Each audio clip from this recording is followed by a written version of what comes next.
This is Ricky Spencer for the Sociology of Media Voices series. And today we've got someone who has done a lot of work in her time for our community and all communities, and is changing the landscape around having healthy relationships and really putting a focus on how we interact with each other. Her name is Janet Jukes. She has an OAM. She is the CEO of Relationship Matters. Janet joined Relationship Matters in 2014, bringing with her extensive experience in the non-government human services sector. Janet has worked in management, service delivery, and policy across several fields, including youth and family services, homelessness, family violence, community legal services, and research. And I want to take this opportunity to welcome Janet Jukes. And as we listen to her wonderful story and the way she has connected with all the community, ways in which we can move forward and learn from Janet's experiences. Welcome, Janet. Oh, thank you, Ricky. Very pleased to be talking with you today. So tell us a little bit about how you got to where you are at the moment. You're the CEO. How did you get there? Like, tell us, maybe do a little bit of back to where you got from, where you came from.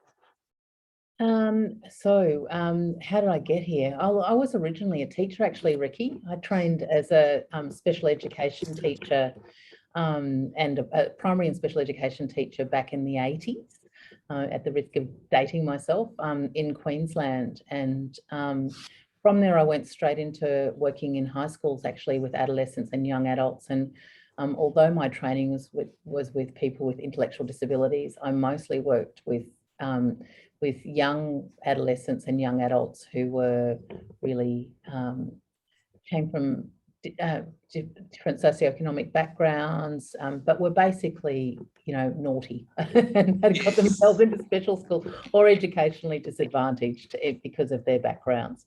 And then I found my way into the human services sector, sort of through that onto a not-for-profit board.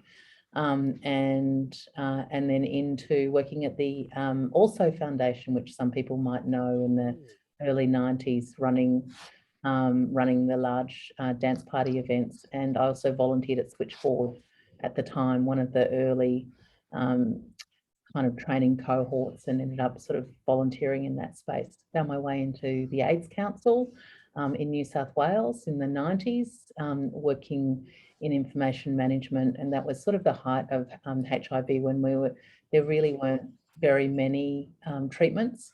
They were beginning to find some treatments for HIV and AIDS, but a lot of people were still dying at that time. And then came back to Victoria and worked in the Fitzroy Legal Service, and then youth affairs, policy, universities, and then into sort of management and service delivery in the human services sector. So parallel to that, of course, is the lobbying in the LGBTIQ space. And what have you found are changing over the time in relation to women's spaces in governance and power from your experiences? Changes in women generally. Well, I mean, I think, if I think about LGBTIQ, when I was a teacher, it was very unsafe to be out. People weren't out, and in fact, people were sacked because they were lesbians. If I think of Alison Thorne, had a terrible experience and ended up losing her position in the education department. So it was definitely unusual for people to be open about their sexuality or gender identity, and obviously that was also partly around that, ignorance around HIV, but also ignorance around sexuality and gender identity, and seeing that anyone who was different could be a danger to children. So in terms of women too, I think, if you look at the, 80s and 90s and zeros, and even now, girls now have grow up believing that they can be doctors and lawyers and judges and all those sorts of things. In my generation, we were all either nurses or teachers, really, in our first careers. So definitely lots of things have changed, but a lot of it is our expectations and our opportunities. And how has your work in your advocacy changed you? Changed me. Mm. Gosh, you ask hard questions, Ricky. Um, um, I think when I was younger, I was much boltier, and I would you know, I'd take a principled position and you know, fight for what I believed was right. Sometimes very unstrategically. Now I will fight for what I believe in is right, but I think more effective because I'm more strategic. So sometimes it's, you know, that, you know, is it that song, you know, you got to know when to hold them, know when to fold them, walk away, know when to run, or whatever, however it goes. I think the same, that's definitely the case in lobbying and advocacy. Sometimes you've got to know which battles how hard to push. Always hold your own lines. Don't compromise your ethics. But I think knowing how hard to push, or when you need to come back another day and have another go or approach something differently. And that's, I think, something that I've learned working in, you know, faith-based organisations. Relationship Matters is an Anglican agency. I spent quite a few decades working, or more than a decade working in the Salvation Army in senior leadership roles. So you do learn that, you know, there are people out there who have different belief positions that, you know, I would argue wrong belief positions, but they would argue the same thing back to me. And really, in order to shift those people, you've got to work out how to meet them at a place where they'll be listening and hear you, and vice versa. You have to listen and understand where they're coming from so that you can move those people with those positions to a place where change really happens. And tell us a little bit about how technology has changed your work in terms of, say, Twitter, Facebook, Instagram, Or getting your marketing. messages, marketing. How's that sort of Yeah. changed the landscape for, I guess, social justice? I think in the human services sector, or I think in the advocacy policy space, in the past we would go, oh, this is a good idea, and then we do a poster or something, and then we, you know, do it. So it was much more hit and miss. Sometimes we cut through, just sometimes by accident, we wouldn't really know how or why, and other times we wouldn't.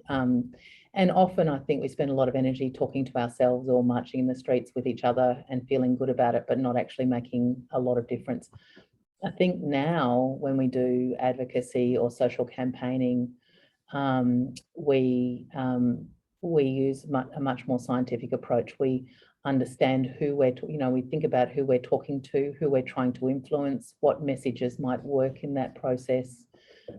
We do a lot of focus testing and really understanding what it is that people want to see. So if it's like my work at Thorn Harbour Health, if we're wanting to influence somebody's behaviour around their health, then we'll talk to them about what's important to them and what messages might cut through, and then we'll design campaigns around that.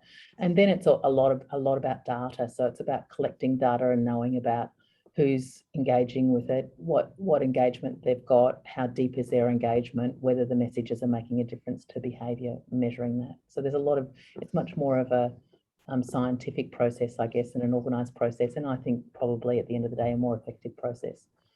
And do you use co-design in your yeah, deliveries? Absolutely essential in everything that you do, whether it's running an organisation, doing a rebrand. Last year we did a rebrand. We did a lot of working with clients to find out how they, how they viewed us, and and then we did a lot of work around how we wanted to be viewed, and then worked out what kind of colours and brands and all sorts of things, names, words would work around engaging, would cut through with people so that they would understand who they're engaging with. So there's a whole lot of, it's not and maybe it's the human services sector or my experiences of it. It was much more, we think up a good idea and we think it was really smart, and then we'd put it out there, and and sometimes it would work and sometimes it wouldn't. Whereas now, if we want to change a local government's view or an individual person's behaviour, then there's a lot more co-design and a lot more thought, a lot more research, a lot more evidence gathering. Yeah. And tell us now a little bit about relationship matters. Where, what did, yeah, I'm excited about this. Tell me, what drove you or your passion to become involved in this space? So I mean, it's a career move. So I have been managing managing human service organisations in the not-for-profit sort of sector for quite a long time. And at Salvos, it was family violence and mental health and aged care and disability, homelessness, all of those sorts of areas. When I left the Salvos, I really wanted to, take a step out of that kind of complex welfare and work a little bit earlier in people's sort of challenges. And a bit and in a service that's a bit more universal. So really, Relationship Matters it was originally formed 75 years ago as the Church of England Marriage Guidance Council, and it was formed by a bunch of women from the Anglican or Church of England Mothers Guild, Women's Guild, because they were concerned about the state of marriage with men in 1947 returning from the Second World War. It was the 50s, so there was a lot of, if you look at the alcohol consumption in the home in the 50s, the martini after work or whatever, so there's a lot of alcohol consumption. And if you add sort of trauma from the war, alcohol consumption, the families being, the beginning of the nuclear family, so the intergeneration, multi-generations living in a house had changed. So, and women didn't have, divorce was really difficult to achieve. There was no financial support around divorce. So that was sort of the history of the organisation. That's still what we do. So we work in men's behaviour change, counselling, in family and relationship counselling, parenting supports on this. Now, Janet, tell us, why is it that, or do we need still a voice for LGBTIQ communities? Yes, we absolutely do. Look, when we think about the gains over the last, 30 or 40 years, maybe even 50 years, since the 70s with the gay liberation movement, followed by decriminalisation here in Victoria in the 80s, and then relationship recognition in the noughties, anti-discrimination legislation in the 90s, the relationship recognition right through, and then a whole lot of law reform that I was involved in through the whole of that, the last sort of 20 years. Kids now, there'll be kids now who are growing up whose birth certificates have always acknowledged their true families. They're both, who their parents are. Trans kids who don't have to go through adolescence, who can change their primary identity documents to reflect their true identities.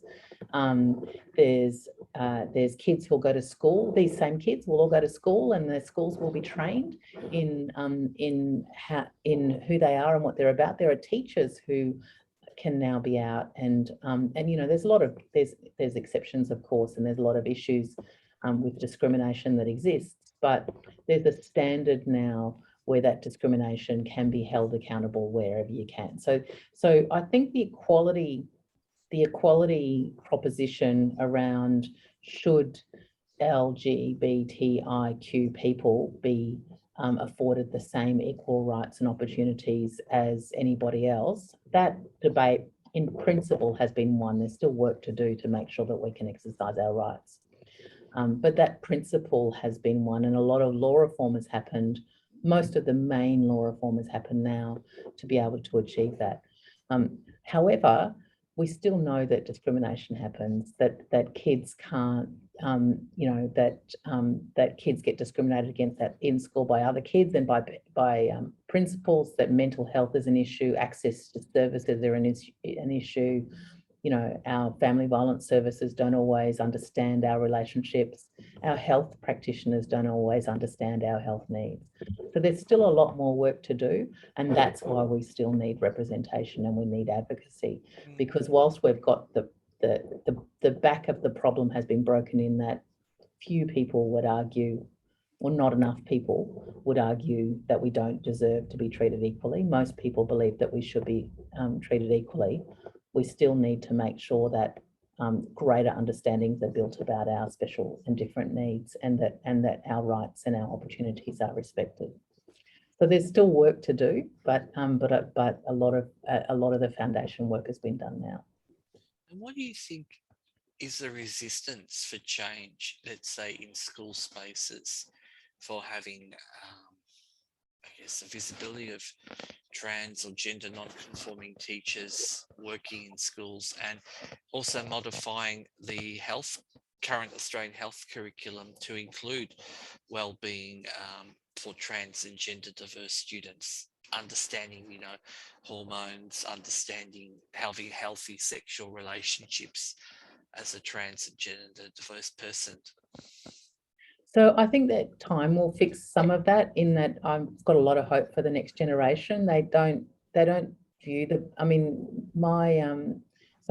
a parent of teenage kids, and their approach to, even as girls, their approach to being a girl is they don't kind of see the barriers to opportunity that was definitely before me, even not that many decades ago.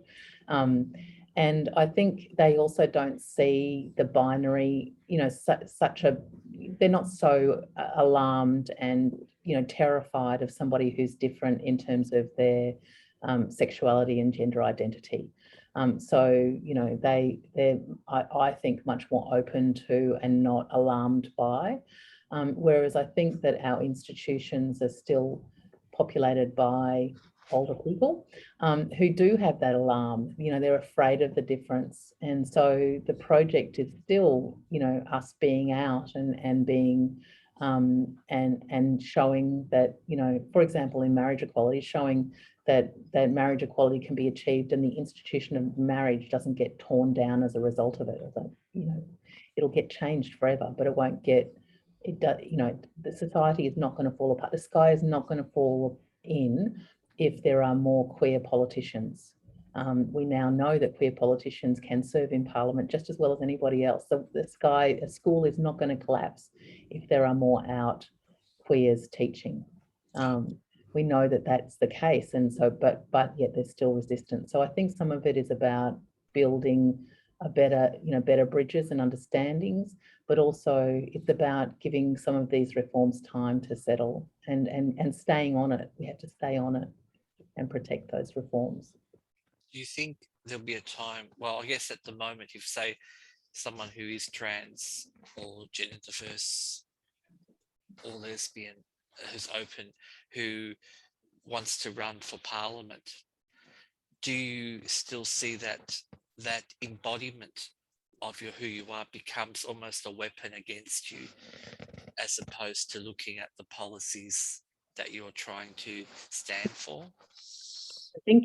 I think where it'll always be part of your story, and people will always vote for somebody who's a part of their whole story. So, same with Indigenous politicians, that it'll be part of their story as well as their record of who they are and the way that they behave. And I think that we can expect that will always be the case, part of the story of who we are. And it should be too. Like, we need to be out so that people can see us, right? So,